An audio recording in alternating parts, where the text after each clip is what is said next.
Hey guys, welcome back to my YouTube channel and I am your Indian girl. स्वागत करती हूँ आपका हमारे यूट्यूब चैनल में।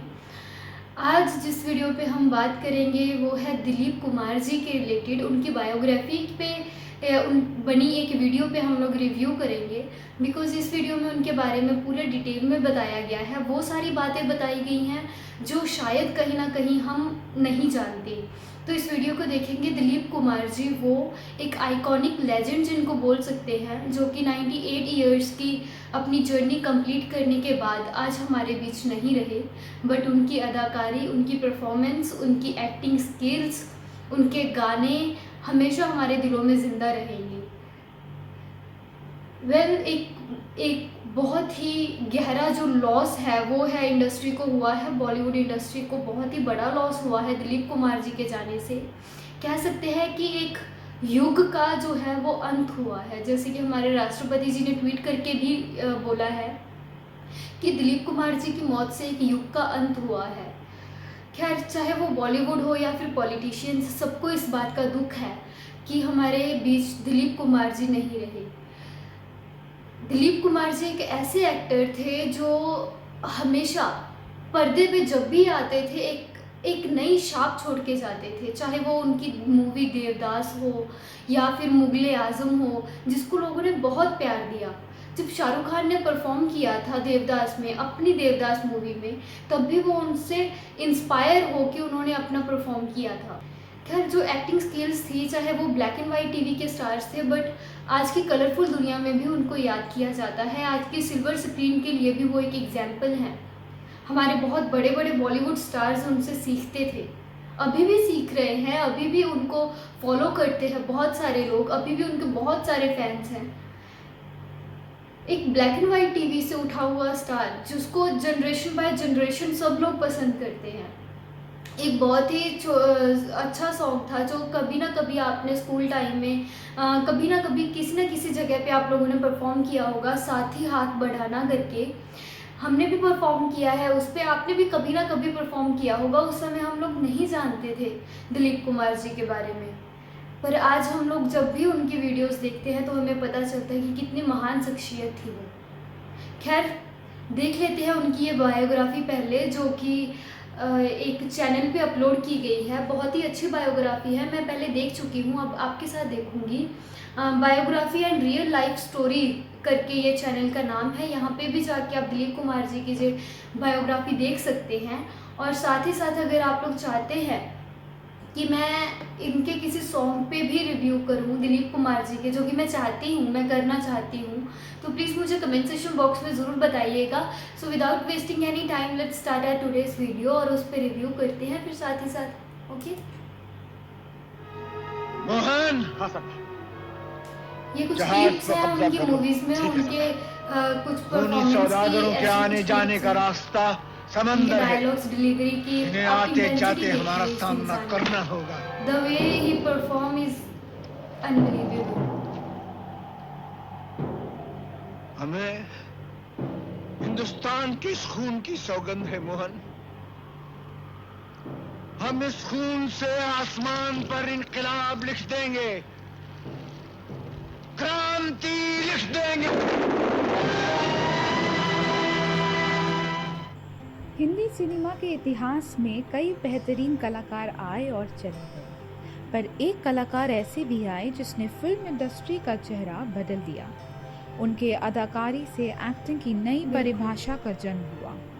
उस महान शख्स ने ये साबित कर दिया कि सुपरस्टार भी किसी को कहा जा सकता है। जी जनाब, आपके अपने चैनल वो सुहाने दिन में मैं अपूर्वा श्रीवास्तव सुनाने जा रही हूँ दास्तान दिलीप साहब की। दिलीप कुमार वो महान एक्टर हैं जिन्हें इंट्रोडक्शन की बिल्कुल ज़रूरत नहीं है, इसलिए मैं आपको वो बातें बताऊंगी जिन्हें शायद आप नहीं जानते हो। दिलीप कुमार उर्फ यूसुफ खान का जन्म 11 दिसंबर 1922 को पेशावर भी में था हुआ, क्या इनका जो नाम? कि आज यूसुफ नाम पाकिस्तान था, का राइट? हिस्सा है। जानकर आपको हैरानी होगी, हिंदी सिनेमा के शोमैन चेंज कर राज दिया। कपूर और दिलीप साहब बचपन के दोस्त थे। दोनों ने एक ही स्कूल में पढ़ाई भी की थी। 17 साल में पिताजी के साथ लड़ाई हुई और वो पुणे आ गए। पुणे आने के बाद उन्होंने एक कैंटीन के बाहर सैंडविच स्टॉल लगाया और कमाना शुरू कर दिया। जब ये काम शुरू किया तब उन्होंने किसी को बताया नहीं कि वो अमीर घराने से आए हैं। उनके पिताजी का व्यापार केंद्र पेशावर और दियोलाली हुआ करता था। उस वक्त की महान एक्ट्रेस और बॉम्बे टॉकीज की मालकिन देविका रानी की नज़र दिलीप साहब पर पड़ी। उनकी उर्दू और इंग्लिश की समझ देखकर देविका रानी ने दिलीप साहब को बॉम्बे टॉकीज में स्क्रिप्ट राइटर के तौर पर रखा। देविका रानी के कहने पर उन्होंने 1944 की फिल्म ज्वार भाटा में पहली बार एक्टिंग की। साथ ही उन्होंने अपना नाम यूसुफ खान से बदलकर दिलीप कुमार कर लिया। नाम बदलने की सलाह उन्हें देविका रानी ने ही दी थी। शायद ये एक गलती हो सकती है, पर एक वक्त ऐसा भी आया था जब उन्हें हॉलीवुड की फिल्म ऑफर हुई थी और दिलीप साहब ने उस फिल्म में काम करने से मना कर दिया। फिल्म का नाम था लॉरेंस ऑफ अरेबिया और इसी फिल्म को 1963 में सबसे ज्यादा ऑस्कर अवार्ड मिले उस थे। टाइम में हॉलीवुड और का जिस ऑफर आना कैरेक्टर एक के लिए बहुत डायरेक्टर बड़ी बात है। डेविड लीन ने दिलीप कुमार आज को भी बहुत कंसिडर बड़ी किया बात है, था, अगर किसी उस बॉलीवुड कैरेक्टर स्टार के को लिए हॉलीवुड भी से बेस्ट ऑफर आए सपोर्टिंग एक्टर का तो नॉमिनेशन मिला था। मुझे लगता है मिलियंस इंडिया नंबर में ऑफ फिल्म फेयर मिलियंस की में उनके शुरुआत आर्टिकल्स छप जाएंगे कि इनको 1956 में हुई हॉलीवुड से और ऑफर्स दिलीप आते कुमार हैं। पहले एक्टर थे तो एक जिन्हें अचीवमेंट है सबसे अपने आप पहली में। बार फिल्म फेयर बेस्ट एक्टर का अवार्ड दिया गया। ये अवार्ड उन्हें एक 1952 सैंडविच की की शॉप की थी सुपरहिट सबसे फिल्म पहले उन्होंने अपने दाग करियर की के लिए शुरुआत मिला। देखिए कैसे की थी। फिल्म फेयर इतने बेस्ट अमीर एक्टर घराने से होने अवार्ड के 7 बार बावजूद जिसने एक हासिल सैंडविच किया की शॉप वो करना उसके लिए भी गट्स दिलीप चाहिए कुमार होते ही हैं। हैं। ये रिकॉर्ड महानायक अमिताभ बच्चन और शाहरुख खान से भी नहीं टूटा है। 50s में दिलीप कुमार अकेले एक्टर थे जो सबसे ज्यादा फीस लेते थे। बताया जाता है कि वो करीब करीब 1 लाख रुपए लेते थे। अगर इनकी तुलना आज की जाए तो 50 करोड़ लेने वाले एक्टिंग के गॉड यानी कि रजनीकांत से तुलना हो सकती है। क्या बात। 50s में उन्हें ट्रेजेडी किंग कहा जाने लगा और दिलीप साहब के डिप्रेशन के पीछे भी यही वजह थी। 50 उस टाइम का 1 दिलीप लाख कुमार आज के 50 करोड़ अशोक के तो कुमार को बराबर अपना होगा। गुरु मानते थे। एक इंटरव्यू में दिलीप साहब ने कहा था कि तुम नेचुरल एक्टिंग यही किया बात करो। मुझे उनकी सबसे अच्छी जब लगती ऑल है, India tragedy king. Superstar Rajesh Khanna की एंट्री हुई तब दिलीप साहब की फिल्में फ्लॉप होने लगी थी, इसलिए उन्होंने 5 साल तक कोई काम नहीं किया। पर उनकी कहानी यहीं खत्म नहीं हुई। जब 1981 में उन्होंने एंट्री ली तो एक बार फिर से अपना जादू पेश कर दिया, पर इस बार दिलीप साहब ने सिर्फ कैरेक्टर रोल निभाने शुरू किए थे। क्रांति, शक्ति, मशाल, धर्म अधिकारी, कानून अपना अपना, सौदागर, किला, ये वो फिल्में हैं जिनमें दिलीप साहब ने कैरेक्टर रोल निभाया और आज भी ये फिल्में टीवी पर चलाई जाती हैं तो लोग बड़े ही प्यार से देखते हैं। 1960s की ऐतिहासिक फिल्म मुगले आजम दिलीप कुमार की आज तक की सबसे ज़्यादा कमाने वाली फिल्म है।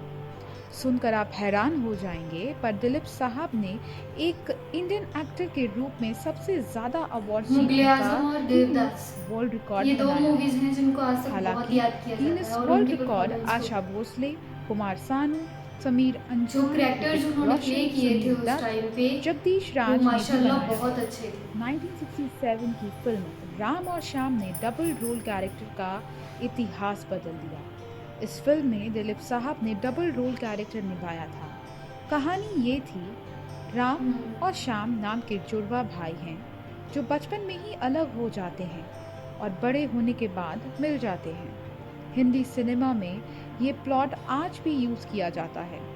दिलीप साहब की पर्सनल लाइफ की बात की जाए तो सबको पता ही होगा कि उनका पहला प्यार मधुबाला थी। इन दोनों की लव स्टोरी 7 साल आज तक भी चली। एक ऐसा कुछ यूज पर किया एक जाता है दौर कि ऐसा 2 भी भाई आया जब या फिर एक बिछड़ साथ गए, ऐसी सेट स्टोरी पर लाइन होते आज हुए भी भी यूज की दोनों जाती है एक दूसरे स्टोरीज से में। बात नहीं किया लीप आ करते। गया या फिर कुछ मुगले भी ऐसे आजम की सीरियल्स में शूटिंग के यूज किए वक्त जाती हैं। डायरेक्टर के आसिफ दोनों को बहुत समझाते थे, पर दोनों ने एक साथ ना रहने का फैसला ले लिया था।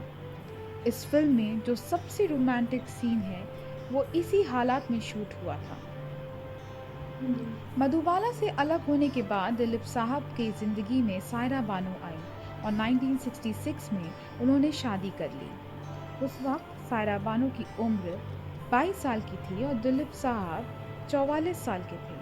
कहा जाता है कि 1981 में उन्होंने इसलिए दूसरी शादी कर ली क्योंकि उन्हें सायरा से बच्चा नसीब नहीं हुआ, पर दूसरी शादी करने के बाद भी उन्हें बच्चे का सुख प्राप्त न हो सका। फिर 2 साल बाद वो वापस सायरा बानो के पास आ गए। दिलीप साहब की एक गलती पर सायरा बानो ने माफ़ कर दिया और आज भी ये दोनों एक साथ ही जिंदगी गुजार रहे हैं। फिल्म इंडस्ट्री को महत्वपूर्ण योगदान देने वाले दिलीप साहब को भारत सरकार ने 1991 में पद्मश्री से सायरा सम्मानित बानो किया। पहले उनकी एक फैन थी। 2015 में पद्म विभूषण से भी नवाजा गया। 8 बार Filmfare best actor award जीतने वाले दिलीप साहब को फिल्म फेयर द्वारा 1993 में लाइफ टाइम अचीवमेंट से भी नवाजा गया। उसके बाद 1994 में दादा साहेब फाल्के अवार्ड ने दिलीप साहब पर 4 चांद लगा दिए। ये फिल्म इंडस्ट्री का सबसे बड़ा अवार्ड माना जाता है और उसी साल पाकिस्तान ने अपने देश का सबसे बड़ा नागरिक पुरस्कार निशान-ए इम्तियाज से दिलीप साहब को सम्मानित किया। 2000 से 2006 के बीच वो मेंबर ऑफ पार्लियामेंट भी रहे हैं। 97 साल के दिलीप कुमार अपनी पत्नी सायरा बानो के साथ मुंबई में चैन की जिंदगी जी रहे हैं। एक्टिंग की दुनिया में पहला कदम 1944 की फिल्म ज्वार भाटा से रखने वाले दिलीप साहब की आखिरी फिल्म किला साबित हुई, जो 1998 में रिलीज हुई थी। दिलीप साहब वो अभिनेता हैं जिन्हें फिल्म इंडस्ट्री आज भी याद करती है और आगे भी याद करती रहेगी। मैं थी आपके साथ अपूर्वा श्रीवास्तव। आज के लिए बस इतना ही। आने वाले हमारे वीडियोस के नोटिफिकेशंस पाने के लिए हमारे चैनल वो सुहाने दिन को अभी सब्सक्राइब करें और हाँ, बेल आइकन दबाना ना भूलिएगा। पूरा धन्यवाद। डिटेल में बताया गया है दिलीप कुमार जी के बारे में, उनके जन्म के बारे में। उनका रियल नेम यूसुफ था, बट उसके बाद चेंज कर दिया गया एक डायरेक्टर की एडवाइस पे, कि फिर उन्होंने अपना नाम दिलीप कुमार कर दिया। और आफ्टर उनको सायरा बानो की जैसे स्टोरी मैं बताती हूँ आपको, वो पहले उनकी फ़ैन थी। उसके बाद उनकी माँ के कहने पे दिलीप कुमार जी ने उनसे शादी की थी।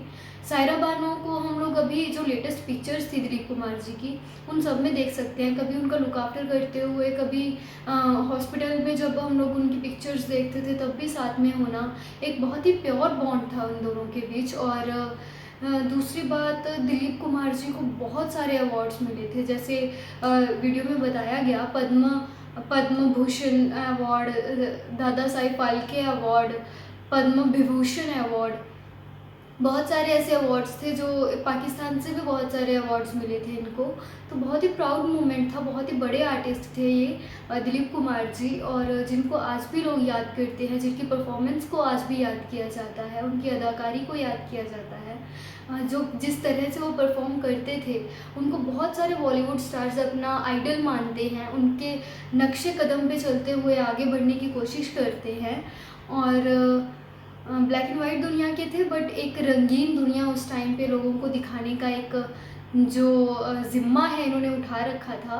लोगों को एंटरटेन करना उस टाइम पे आसान बात थी नहीं, क्योंकि सबके पास ऐसा जैसे अभी इंटरनेट है, बहुत चीज़ें हैं एंटरटेन करने के लिए। लेकिन उस टाइम पे एक आर्टिस्ट के कंधों पे पूरा भार होता था दूसरों को, लोगों को एंटरटेन करने का। यहाँ पे म्यूज़िक, बैकग्राउंड म्यूज़िक, बहुत सारे VFX लगा के हम लोगों को एंटरटेन कर सकते हैं आज के ज़माने में। बट उस टाइम पे सिर्फ एक ही चीज़ होती थी कि आपको एक्टिंग स्किल्स होनी चाहिए आप में। अगर आप अपनी एक्टिंग से लोगों को इम्प्रेस कर पा रहे हो तो आप स्टार हो। तो इसलिए दिलीप कुमार जी वो चीज़ें कर पाए, इसीलिए वो उस टाइम के सुपरस्टार थे। और भी जैसे देवानंद, राज कपूर जी, बहुत सारे ऐसे स्टार्स रहे थे उस टाइम पे, तो उनमें से एक दिलीप कुमार जी भी थे। और इनको ट्रेजेडी किंग भी बोला जाता था, क्योंकि ट्रेजेडी किंग इसलिए बिकॉज इनका जो कलेक्शन ऑफ रोल्स होते थे ना, वो ऐसे कुछ रहते थे कि कुछ डिफरेंट से रहते थे। मतलब एक मजाक मजाक में इनको ट्रेजेडी किंग बोल दिया जाता था, बिकॉज बहुत ही डिफरेंट काइंड के रोल ये प्ले करते थे मूवीज़ में। काफ़ी अलग अलग टाइप के कैरेक्टर्स प्ले करना, एक चैलेंजिंग रोल्स प्ले करना, इनकी एक मतलब हैबिट थी, एक अदा थी बोल लो। और बहुत ही महान पर्सनैलिटी वाइज बहुत ही अच्छे इंसान थे। हम लोग इनको बहुत याद करेंगे। और आज ये हमारे बीच नहीं है, लेकिन हमारी दिल की धड़कनों में कहीं ना कहीं ये ज़िंदा हैं। और आई होप ऐसे ही बहुत सारे स्टार्स जो हैं हमारे बीच और भी आएंगे और इनसे सीख के हमें ऐसे ही एंटरटेन करते रहेंगे। और आई होप आप लोगों को अभी ये मेरा वीडियो बहुत अच्छा लगा होगा और मेरे ये वीडियो से ज़्यादा अच्छा आपको इनका बायोग्राफी लगा होगा, बिकॉज़ दिलीप कुमार जी के बारे में बात करना हमारी जनरेशन में एक बहुत बड़ी अचीवमेंट है। बिकॉज़ अगर आप किसी इंसान को याद कर रहे हो और इस जनरेशन में अगर आप अपना इम्पैक्ट डाल पा रहे हो, तो इट डज़ मीन कि आप बहुत बड़े स्टार हो, आपने बहुत बड़ा काम किया है। अगर आपके जाने के बाद भी लोग आपको याद करें तो समझ लो आपने कुछ अच्छा किया है। तो दिलीप कुमार जी, आप हमेशा हमारे लिए ज़िंदा रहेंगे, हमारे दिलों में ज़िंदा रहेंगे। तो thank you so much for watching my video. If you like my video, then don't forget to subscribe my channel, like it, share it. Thank you so much for watching my video.